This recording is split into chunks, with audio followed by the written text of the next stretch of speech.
So we are huge gear nerds. I can speak for Tristan and say that he's a huge gear nerd because I've seen all his videos with all his cymbals stacked in the background and all his different kits, and he's played all sorts of stuff. So he's obsessed with drums. We're obsessed with drums. That means one thing. We're into gear. Very rarely do you find a drummer nowadays that is just so into the art form that they're playing a piece of junk kit. No. With the way that people consume things, we're constantly inundated with new products, fancy new cymbals, this drum set, these shells, these plies, all of the specs of it, whether you like it or not. There's a lot of gear talk in today's drumming world. So we started a Hall of Fame here. Sean and I made it up. We certainly did. We induct things into the Hall of Fame. Okay. And it makes us feel special about ourselves. Mm-hmm. And then hopefully...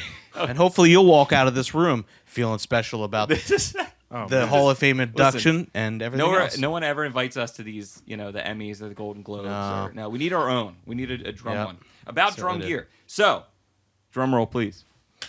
Thank you, guys. The 15th inductee into the Drum Key Hall of Fame is the Zildjian Uptown Ride.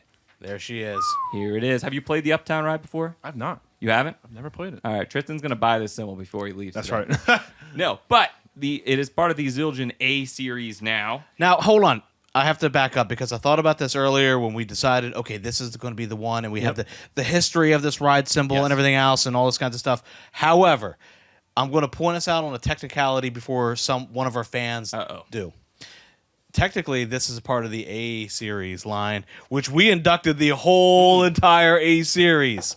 So, you're right. But there is a technicality on this. It is. That it was not always part of the A series. It was not always a part of the A series. This ride originated from the Remix series, and this was originally called the 18-inch Remix Breakbeats Ride.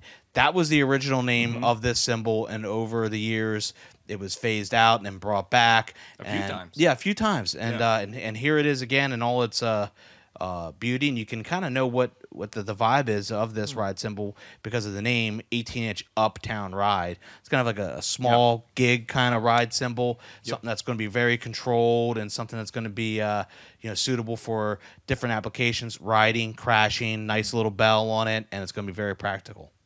Yeah, and the Uptown Ride, rumor has it, I have insider information, which I'm disclosing with everyone.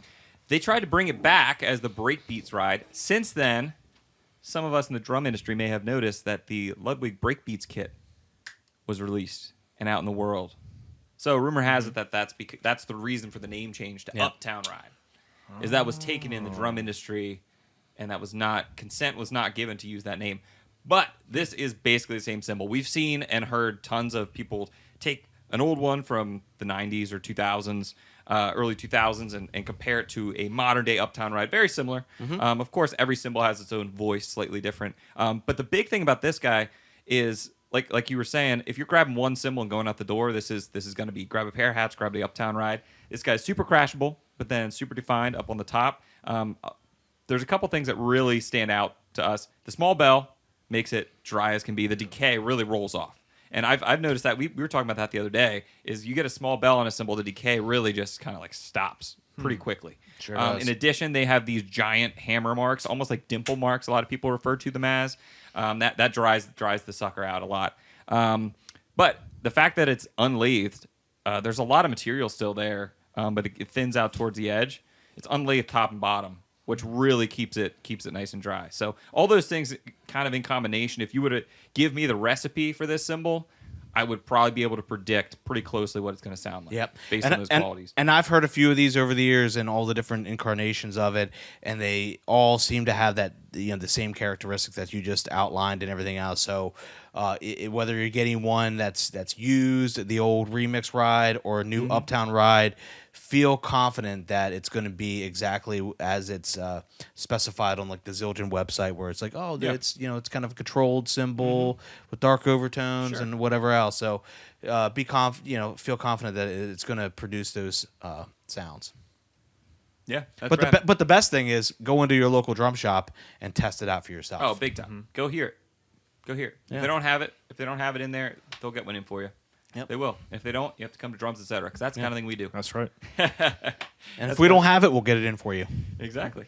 Just like that. It's as simple as that. We need to know what people want in order to get it in. I was just talking to you downstairs about the way that I've been stocking the symbol wall this past year is I say, if we don't have something for someone or they're debating between two symbols, I say, I'll get them both in. Yep.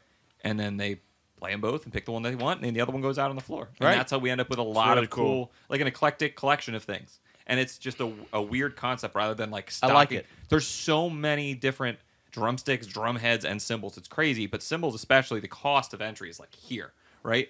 So rather than me randomly picking a couple of crash cymbals out, Yeah. I'm going to talk to someone who's interested in a crash cymbal and say, which ones are you thinking? The 19 or the 21? Okay, I'll get them both in, and you pick the one you want. And then bam, that goes right out on the wall. But that's cool. I know we're talking about the Uptown ride. That was enough talk about the Uptown ride.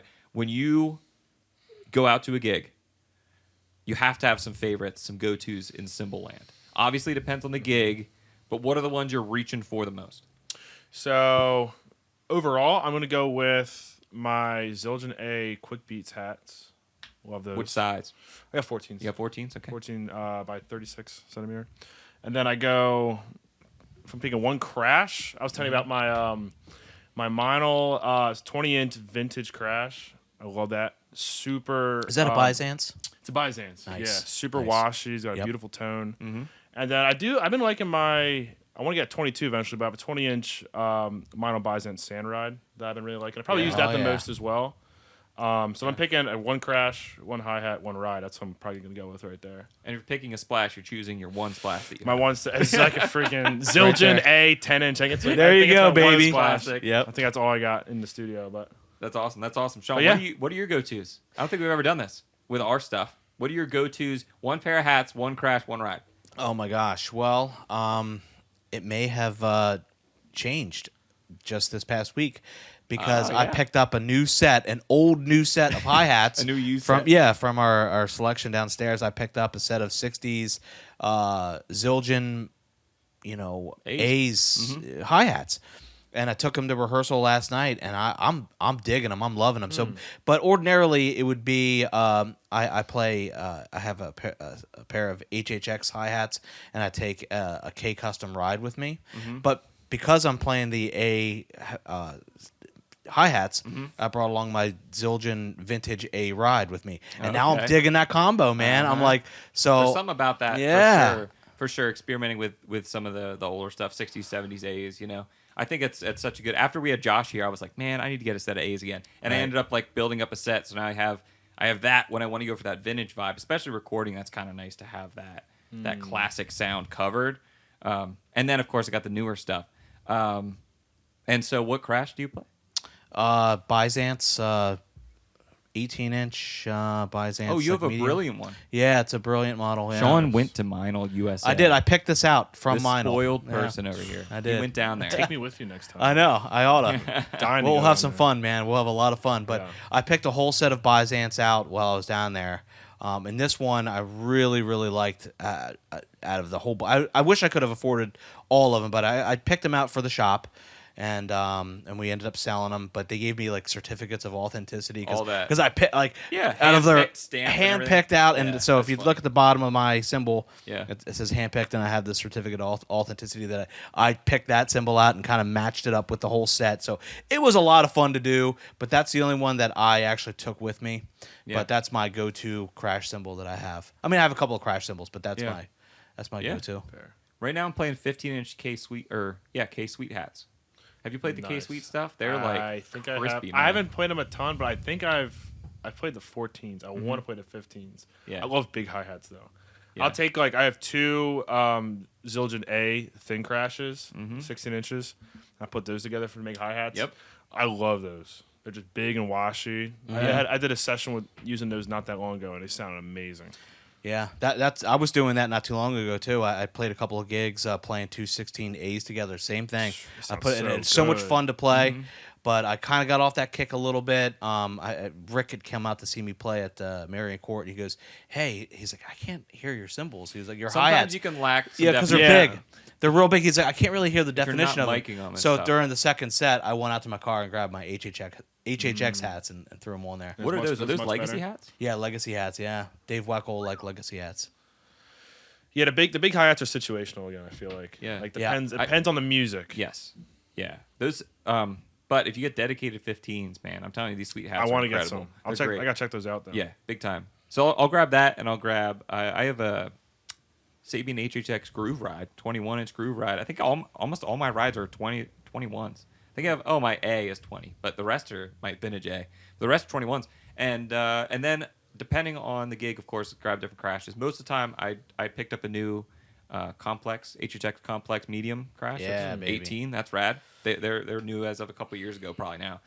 So I picked up that. That's rad. But right now, sitting on my kit, I have a new, as of the 26th annual PA Drum Show, Peisty Flat Ride, an 18-inch 2002 flat ride, which is groovy as can be, and does not work with a lot of the cymbals that I have, Right. just because it's so bright and you know what I Right. mean. It's like it's very specific and situational. But like right now, I have that up in like where like a crash position would be, and it works with some different cymbals that I have set up, and it's just like fun.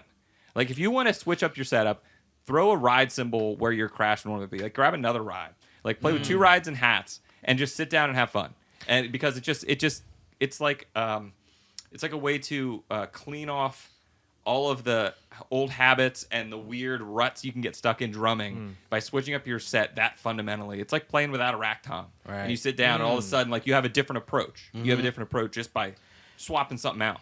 And playing that flat ride, if you've never played a flat ride before, is interesting enough is too, freaky. because you could freaking hammer that sucker, and it's like it only builds so much. Yeah. There's not certain rides like this one, it would be pretty controlled, but like if you hammer my A ride that I was playing last night, you really get going on that thing. It's gonna go whoa, like it's gonna start like really washing out. Yeah. But you can hammer all day long on a flat top ride, and there's gonna be like the build is only going to go so far, Yeah. and you can just keep going. It's going to stay right there. Yeah, and dynamically, I can bring it so much lower. I mean, obviously, playing it, as the drummer, my dynamics can go in different places, but cymbals respond differently. There's a lot of cymbals, especially we were talking about earlier. I love washy crashes, washy rides. I want everything to be crashable at all times. Like, I'm not a ping ride person. No. Everything needs to have crisp, crashy, washy, thin. I love it. I dig it. And I'm not a hard hitter, so I don't have to worry about all those bills that some people bring in. Hey, I got another RA for you. I'm like, I don't know what you're doing, but